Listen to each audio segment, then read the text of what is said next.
आज की इस वीडियो में हम कक्षा 9वीं सेमुसी पाठ्य पुस्तक का प्रथम पाठ है जो बहुत ही मनोहर और गीता वसंत गीति पाठ को समझने जा रहे हैं। तो ये बहुत ही ब्यूटीफुल गीत है जिसमें प्रसिद्ध छायावादी कवि होते हैं। कवि वल्लभ शास्त्री जी हैं, उन वो संस्कृत के भी श्रेष्ठ कवि हैं और उनकी एक गीता संग्रह काकली, उसमें से ये प्रसिद्ध गीत लिया गया है। हालांकि इससे एग्ज़ाम में कुछ भी नहीं आएगा, एग्ज़ाम में यहाँ से आने स्टार्ट होता है और एनसीईआरटी सॉल्यूशन से। तो चलिए शुरू करते हैं। निनादाय नवीनाम ये वाणी वीणाम मृदुंगाय गीतिम ललित नीति नीलाम मधुर मंजरी पिंजरी भूतमाला बसंते लसंती सरसा रसाला कपाला ललित कोकिला काकलीनाम निनादय नवीनाम ये वाणी वीणाम। तो मैंने प्रयास किया हूँ इसको अच्छे से पढ़ने का। तो चलिए शुरू करते हैं। निनादाय यानी कि सुंदर मुख वाली। अब इसे यहाँ किसको आवाहन किया जा रहा है, सबसे पहले यहाँ देखना है। वीणाम यानी क्या होता है? वाणी यानी हे सरस्वती। वाणी का क्या मतलब है? सरस्वती माता। तो हे सरस्वती माता, आप अपनी नवीन वीणा को बजाओ। निनाद है यानी नवीनमय, यानी जो नवीन वीणा है उसको वीणाम यानी बाणी को बजाओ। मृदुम गाय गीतिम ललित नीति लीनाम, यानी कि जो आप सुंदर नीति से युक्त या सुंदर नीति से लीन मीठे गीत गाओ। मृदुम गाय, गाय यानी गाओ, गीतिम यानी गीत को, मधुर यानी होता है मीठा, और कागली नाम यानी कोयलों के स्वरों की, यानी कि आप उस मधुर गीत को गाओ। बसंते लसंती सरसा रसाला, यानी जो बसंत ऋतु है उसमें जो मीठे आम के फूलों की पीली रंग की पंक्तियां से और कोयलों की सुंदर ध्वनियों वाला जहां आम के पेड़ों को शोभा देता है, उन्हें गाओ। कपाता ललित कोकिला काकलीना। तो यहीं पे वैसे भी बताने का प्रयास किया जा रहा है कि जैसे कोकिला गाती है वैसे ही सुंदर स्वर में आप बजाने का प्रयास करो। तो इसका एक बार और हम, यदि आपको समझ नहीं आया होगा तो एकदम शॉर्ट में एक बार और देख लेते हैं। यहाँ इस जो स्टैंजा है उसमें कहा जा रहा है, हे सरस्वती, वाणी, वाणी सरस्वती माता के लिए प्रयोग किया गया है, आप अपनी नवीन वीणा को बजाओ। आप संस्कृत नीति से, आप सुंदर नीति से युक्त जो मीठे गीत हैं, बसंत ऋतु के मीठे आम के सुंदर फूलों की पीली रंग की पत्तियों से, कोयलों की सुंदर ध्वनियों और जो आम के पेड़ होते हैं उनके गुच्छे देखे होंगे आपने, गुच्छों में उगते हैं, तो वही कहा जा रहा है, बहुत ही शोभा देते हैं। नेक्स्ट हम देखते हैं सेकेंड स्टैंजा। स्य स्वाबीन तीरे नताम पांक्लिलोक्य मधुमा ध्वनि नाम, यानी यहाँ पे क्या कहने का तात्पर्य कहा जा रहा है, यहाँ पे यमुना नदी से संबंधित हम ले सकते हैं अर्थ कि जो यमुना नदी की बेंत की जो लता से युक्त तट के जल पर पूर्ण हवा से धीरे धीरे बहती हुई, यानी कि आप जैसे कि ये नदी है तो यहाँ पे किनारे किनारे कोई पेड़ लगा हुआ है, समझ लीजिए ये पेड़ लगा हो, तो यहाँ पे ये लटक रहा है यमुना नदी के किनारे किनारे, वो हवा से हिल रहा है, जो गुच्छा है फल का नदी की तरफ लटका हुआ है। झुकी हुई मधु जो धावन की लताएं हैं वो वहाँ पे। और हे वाणी, तुम नई वीणा बजाओ। फिर से वही कहा जा रहा है कि हे सरस्वती माता, आप नई वीणा को बजाओ।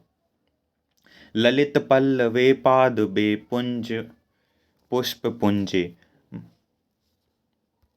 मा, यहाँ पे थे, हाँ, माल्याम रूप तोची मंजू कूजे स्वनंतीम त्रिप्शम। यहाँ पे बताया जा रहा है कि जो पादपे यानी जो पौधे होते हैं, पादपे किसको कहेंगे हम? पौधों को।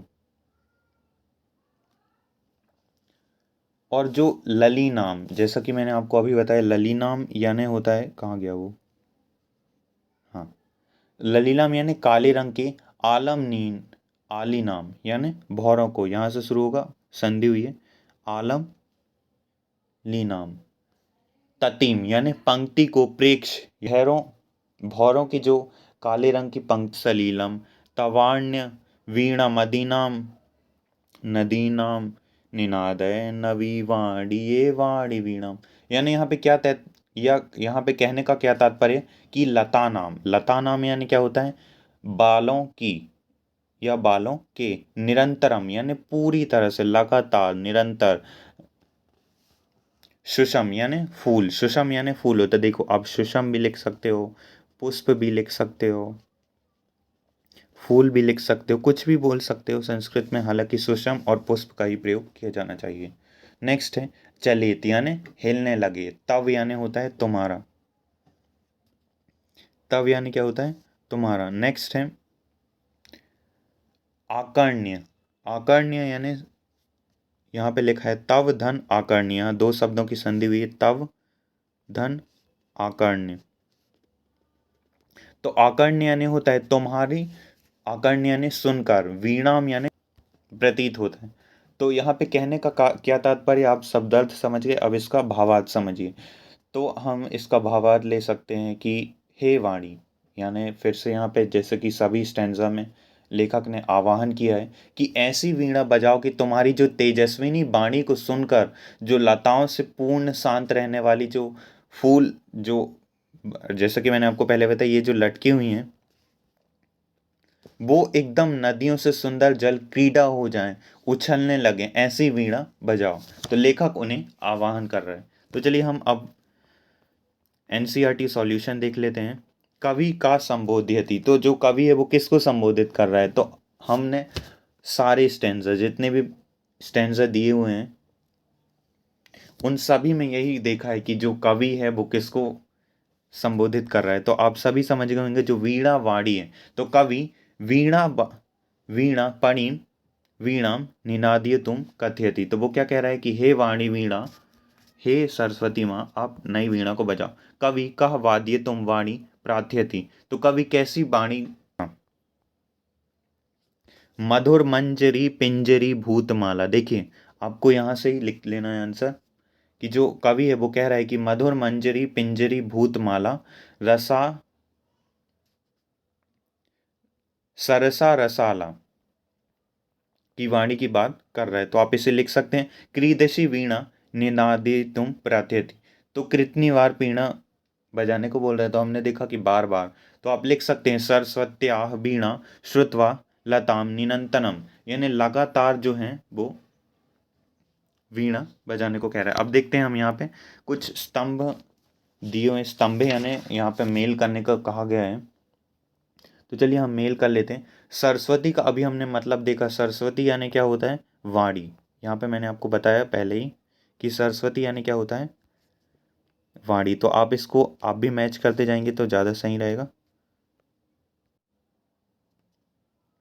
तो स्तंभ का को खास है, तो यहाँ पे सरस्वती का वाणी हो जाएगा। नेक्स्ट क्वेश्चन है, वो नेक्स्ट जो दिया है आम्रम, आम्रम यानी क्या होता है रसाला, हम रसाला कह सकते हैं, आम्रम रसाला। नेक्स्ट और क्या है पवन, पवन यानी समीर होता है, तो एकदम सामने ही आंसर दिया है समीर, पवन समीर, थर्ड वाले एकदम सामने ही आंसर है। तटे, तटे यानी तीरे भी कह सकते, जैसे हम तीर तीरे पर जा रहे हैं, तट पर जा रहे हैं। भ्रमरणाम यानी भ्रमण करने जा रहे हैं, भ्रमरणाम। तो अली नाम, तो आप इस तरह लिख सकते हैं। तो आई होप आपको समझ आएगा। नेक्स्ट क्वेश्चन देखते हैं जल्दी जल्दी। यहाँ पे कुछ वाक्य बनाने को कहा गया है। अधोलिखित पदानी संस्कृत भाषाएं वाक्य रचना कुरुत, यानी क्या इनकी वाक्य रचना करो। तो आपको यदि इनका मतलब पता होगा तो आप काफ़ी आसानी से वाक्य बना पाएंगे।